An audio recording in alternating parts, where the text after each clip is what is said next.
किसान भाइयों नमस्कार। मैं सतीश पिंपले बनी, डिस्ट्रिक्ट यवतमाल, महाराष्ट्र से। आप ये जो देख रहे हैं हमारी गौशाला,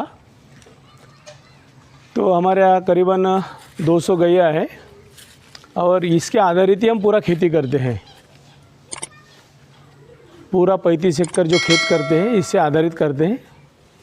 तो हमने क्या सिस्टम बना लिया है कि बरसात के दिनों में जो गोबर और गौमूत्र रहता है उसकी स्लरी हम यही बनाते हैं। और आप देखेंगे आगे तो आपको पंप बताएंगे। ये जो आप यूनिट देख रहे हैं सब टैंक दिख रहे हैं आपको, तो ये सब जीवामृत, गोकृपा अमृतम और वेज डिकम्पोजर के हैं। और आप सब जानते हैं कि जीवामृत को, वेज डी, इसको सबको सुबह शाम घुमाना पड़ता है। तो हमने क्या सिस्टम बना लिया है, पूरा ऑटोमेटिक। आप देखेंगे यहाँ पे तो ये जो है अपने आप ऑटो स्टार्ट हो जाता है, ये मशीन है। उसके बाद ये पंप जो दिख रहा है, क्योंकि जीवामृत के अंदर हिलाने के लिए जो अपने कूलर के मड पंप डाले वाले हैं वो ऊपर नीचे उससे पानी होता है, इसमें सब इसमें मड पंप डाले वाले हैं। तो इसमें क्या होता है कि मड पंप जीवामृत में काम नहीं करेगा क्योंकि गोबर रहता है ना। तो हमने ये जो है फिश पॉट में जो एयर के रहते हैं मशीन वो डाल दिए। उस वजह से क्या होता है कि इसमें ऑक्सीजन चल जाता है, क्योंकि जीवाणु को ऑक्सीजन की ज़रूरत है, तो बबल चल जाते हैं। और सुबह और शाम का हमने टाइमर डाल दिया है, वो तो टाइमर पे अपने आप मशीन चालू हो जाती। और ये सब सिस्टम हम ये वेंचुर के माध्यम से गन्ने में दे देते हैं पूरा। और यह सभी जैव रसायन वगैरह सब हम यही बनाते हैं। फ्रूट का, तुम्हारे इसका खट्टे नींबू जो भी है उसके सभी जैव रसायन यही बनाए जाते हैं। अभी यहाँ पे आप कंडे भी देख रहे होंगे, तो ये कंडे हम अंतविधि के लिए, आदमी के अंतविधि के लिए वापरते हैं, क्योंकि 6 महीने हम कंडों के भरोसे गौशाला चलाते हैं। और आप देख रहे जो हमारा जो अभी वहाँ का जो खाद है, गोबर खाद जो भाई लोग ला रहे, ये तो पूरा भुरभुरा हो गया है। तो ये भुरभुरा होने की वजह यह है कि हम वहाँ जब खाद का स्टोर करते हैं, देखेंगे आप ऐसा एकदम बढ़िया हो गया है ना। तो ये होने की वजह इसमें वेस्ट डिकम्पोजर हम डालते रहते हैं। जब भी गोबर का एक खाद का गड्ढा बना लिए, वाइट टाकी रखते हैं 500 लीटर की, और उसमें वेस्ट डिकम्पोजर डालते रहते हैं। ऐसे 2-3 टैंक डाल दिए तो आप जब भी इसको निकालेंगे 4 महीने बाद, तो इतना अच्छे से कंपोस्ट होकर रहेगा, है ना। तो ये सिस्टम से हम चलते हैं। अभी आप हमारा देखेंगे जो गन्ना है, ये आप देख रहे हैं गन्ना, तो आप देखेंगे इसमें अब ऐसा अच्छा दिखेगा आपको। जो भी काड़ी कचर रहता है ना हम इसमें डाल देते हैं। आप देखेंगे इसमें तो अच्छा दिखेगा आपको, पूरा आच्छादन दिखेगा ऐसा। और ये बहुत ज़रूरी है आच्छादन, क्योंकि इसमें ज़मीन की सुपीकता बढ़ती है।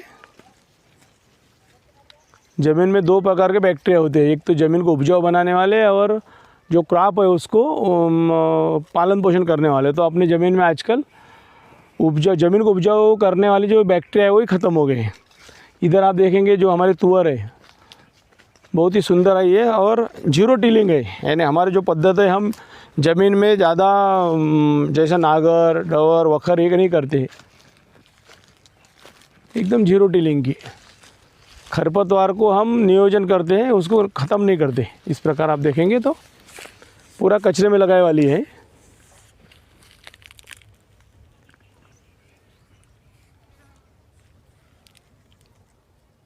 इसमें पहले गन्ना था, गन्ना काट लिए, कुछ भी नहीं किए भाई लोगों से, सिर्फ तुअर लगा दिए और ड्रिप के नलिया पे उसको ले लिए। सिर्फ जितना तुअर था उसकी सिर्फ निंदाई की गई खरपतवार की, बाकी खरपतवार ब्रश कटर से काट लिया गया। ये जो खरपतवार आप देख रहे हैं 2 बार कट चुका है, अभी ऐसा रहेगा। अभी इस पर वापस गन्ना लगेगा।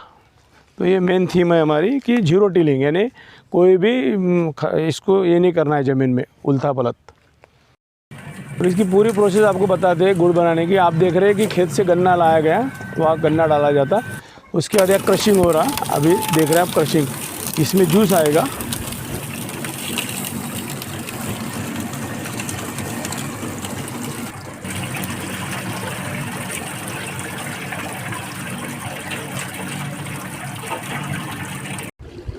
और ये जूस ये पाइप द्वारा इसमें आएगा और फिर इसमें उबाले जाएगा। कम से कम 3 घंटा उबालने को लगता है। देख रहे हैं हमारा गुड़ का प्लांट, तो इसमें इसकी खासियत ये है कि ये जो गुड़ आप खाने वाले हैं तो ये 100% ऑर्गेनिक इसलिए बोल सकते हैं कि जो गन्ना है वो भी ऑर्गेनिक है। जो आप मार्केट में ऑर्गेनिक गुड़ देखते हैं तो ऑर्गेनिक रहता है वो, लेकिन गुड़ ऑर्गेनिक रहता है, गन्ना तो रसायन का ही रहता है। तो हमारा जो गन्ना है वो भी रसायन मुक्त है। और जो बनाने का तरीका ये आप देख रहे हैं, ये हमारे तरफ इसको काट सावर करके बोलते हैं। इसको काटे काटे रहते और लाल फूल आते हैं इसमें, इसको बोलते काट सावर। इसकी साल जो है इससे वो ये हम बनाते हैं, जो इसका जो बनाया जाता है चिक्कड़ जो पदार्थ बनता है वो इसमें डाल के इसमें से वो मड़ी निकाली जाती है। बड़ा दिख रहा है मड़ी, वो काट सावर या रान भिंडी जो रहती है, भिंडी का चिक्कड़ पानी बना के हम उससे निकालते हैं। ये आप देखेंगे तो इस प्रकार,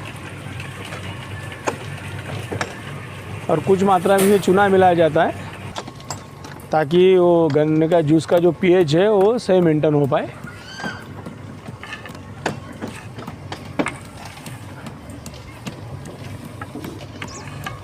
और इसमें तेल भी जो डाला जाता है तो हम एरंडी का ही डालते हैं, यानी ऐसा कोई जो तुम्हारा सोयाबीन वगैरह नहीं डाला जाता है।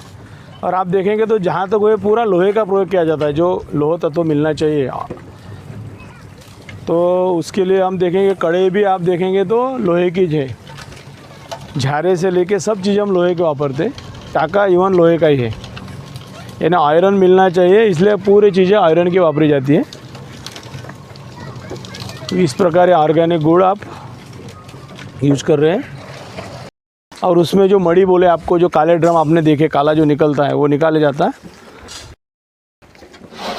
उसके उपरांत फिर इसको पूरा ये रेल दिख रहे, रेल के माध्यम से वो टाके में जाता है और वहाँ फिर उसको इलायची जायफल जो भी मसाला है अपना मिला के फिर वो ऐसे जो बट्टे वो बने जाती है।